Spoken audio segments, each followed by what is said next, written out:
Yo, what is going on, my husbandos and waifus? Hey, my name is HERMSAUR and welcome to the vlog. So today, I am pressed for an event, for a red carpet event actually, which is why I'm kind of dressed up.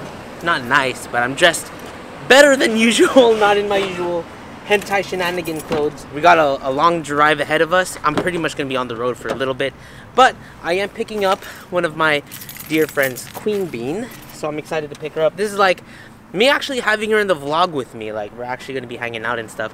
Rui will be there as well as Otakify. This is the red carpet event for the Los Angeles Anime Film Festival. Let's go! I don't know these people. Oh, this is QueenBean, guys. So, yeah, we're here at red carpet. And it's better than waiting in line, so I'm not sure.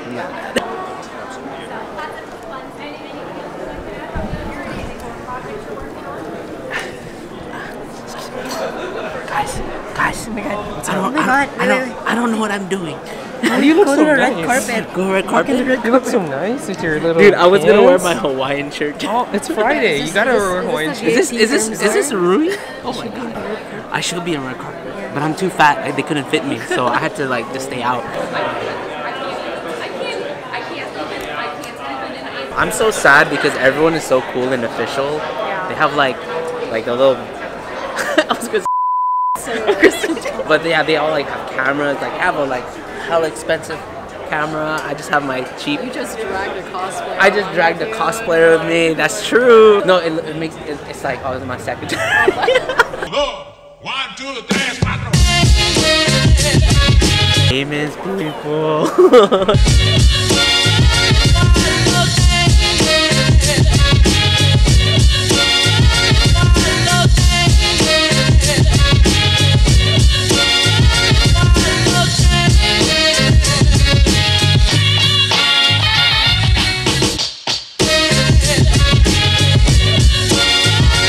Alright guys, so this is going to be a little bit different when it comes to like covering an event that I go to, and especially this red carpet event, which is really cool. Shout out to Los Angeles Anime Film Festival. Essentially what we wanted to do is cover the event and cover the movie that we were going to watch, the premiere movie, which is Love, Chuunibyou and Other Delusions, Take On Me. Now this is going to be coming from someone who actually hasn't watched the series, and I know it has been getting a lot of praise. A lot of my friends have been telling me to get on it, and just here watching this movie in itself, I can see why they would suggest it to me, especially since a lot of the humor that was in this movie, and they say it's pretty close to the humor that is in the anime. It's definitely going to keep me in tune and watching it. It fits my humor. And on top of that, like they said, because I usually have low expectations when it comes to the movies from anime, it really depends, but coming from someone who hasn't watched the anime series, heavily enjoyed it.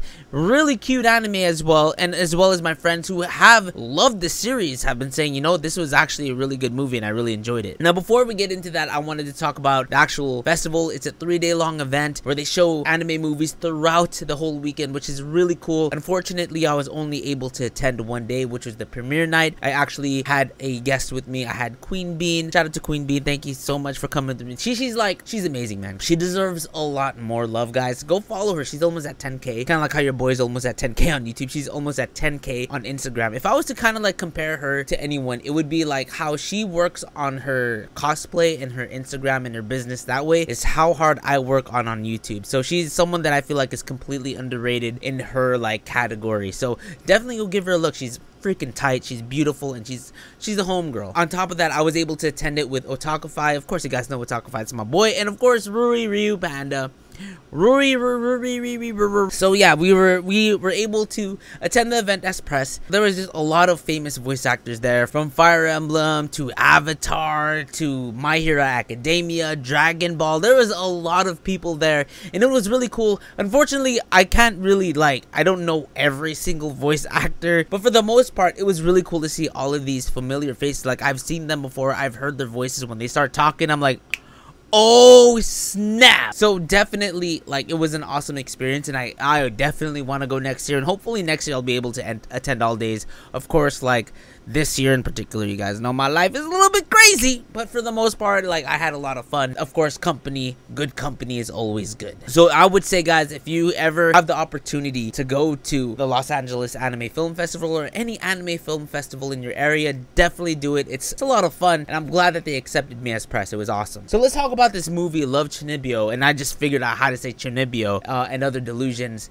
Take on Me. So in comparison to the anime, according to my friends, and because of this movie, I feel like I am obligated to watch the actual anime series now, which I will. I'm gonna get started on it very soon. I'm going to be watching this alongside with Naruto. The movie was really cute. It was adorable. And as Rui was telling me, it was different because they did not expect as much romance. They didn't expect it to be much of a romance anime. Chuunibyou, and according to Wikipedia, is a colloquial term that translates to middle school second-year syndrome or 8th grader syndrome, typically used to describe early teens who have delusions of grandeur that desperately want to stand out, that they have convinced themselves they have hidden knowledge or secret powers. One of the things that I've really found very entertaining, because I came into watching this premiere without any knowledge of this anime. I just knew that Rika, who's the main character, as well as Yuta, they're very popular, especially Rika, and I can understand why people think Rika is like waifu, as she's freaking hilarious. She's like, honestly, she won me over. She is the most hilarious, best character that I've ever liked, as well as Gomen. I think like her sleepy personality is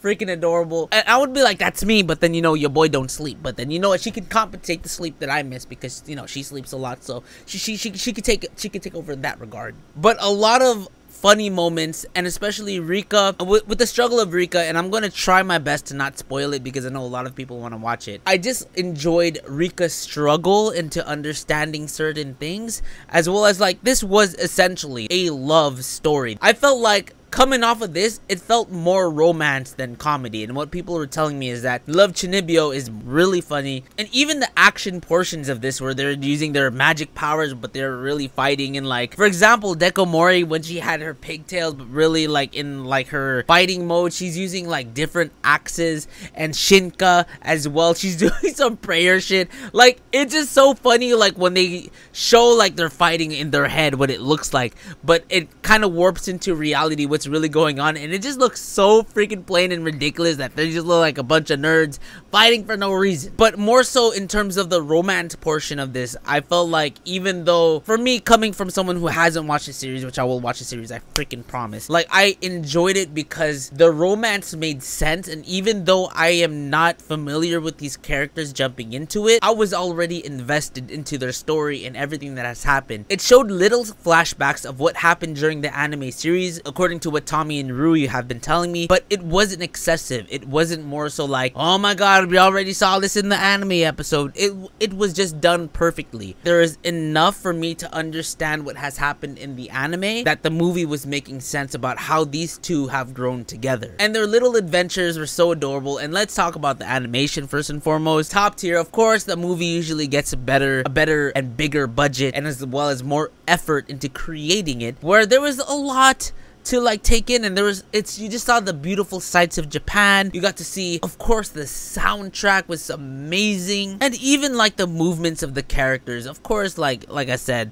the effort and the budget is there, and you could see it. It was great. I will say, like, at the very beginning of how they started the movie, it felt like they were just starting the movie kind of just to like make it longer, where they said you can take pictures of this. They made us do poses, and we were supposed to take a picture with our phone and then post it on social media. They did it like 3 times, and I was like, god damn, that's a lot of times. I felt like they were kind of dragging it on, but what that kind of did when they did that, as tiresome as that may be, it kind of also introduced the characters to me for someone who hasn't watched the anime series. Now, to a lot of the fans, they enjoyed it because they're just like, oh my god, you get to see the individualistic characters, you can see like their personalities really show. Like I said, this is really hard to not talk about the plot, because essentially, like I said, the plot is complete romance. A lot of romance and discovery about the characters, a lot of character development and character growth between Rika and Yuta, because I felt like a lot of it was based off of them. Of course, there are funny moments with Shinka, or more Fake Mori Summer, I think is what they called her, as well as Dekomori. There are a lot of funny moments with them, a lot of fan servicey moments with them. I felt like a lot of the story was heavily focused on Rika and Yuta, of course, but as well as you're so invested into Rika and Yuta's story, everything that's happening with them kind of just wanted to be focused in on them, and you want them to win when you want the good ending. But overall, like, I enjoyed this movie. And one thing that a lot of people asked me, for example with the My Hero Academia movie Two Heroes, was like, as someone who hasn't watched the anime, do you think I'll be able to watch the movie because the movie looks fantastic? And you know what, I feel like this is one of those movies where you can hop into it and be invested into it and enjoy it. Though I would probably do a little bit of research on the characters, because I did feel lost at certain times, but that's because I haven't watched the anime.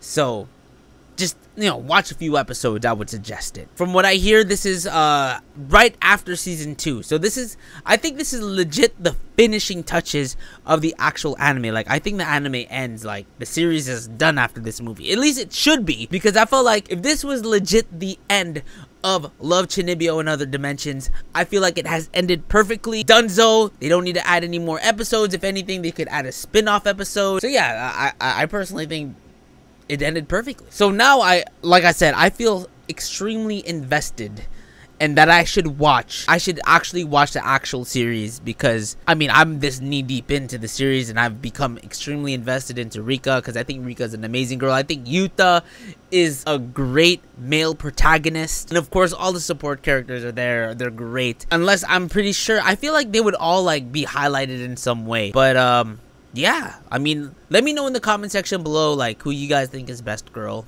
in this. Right now it seems like Rika is honestly, she's top tier, man, with that eye patch. So yeah, ultimately, the Los Angeles Anime Film Festival, the red carpet and gala night was fantastic. It was fun. Hopefully one day I'll be able to go in as a guest. It was funny because, like, when I went in there with QueenBean, and they were like, are you guys guests? I'm like, I want to say yes, but no. I'm just pressed. But like, maybe next time, you know, maybe I'll be someone of importance. Nah, I'm never gonna be.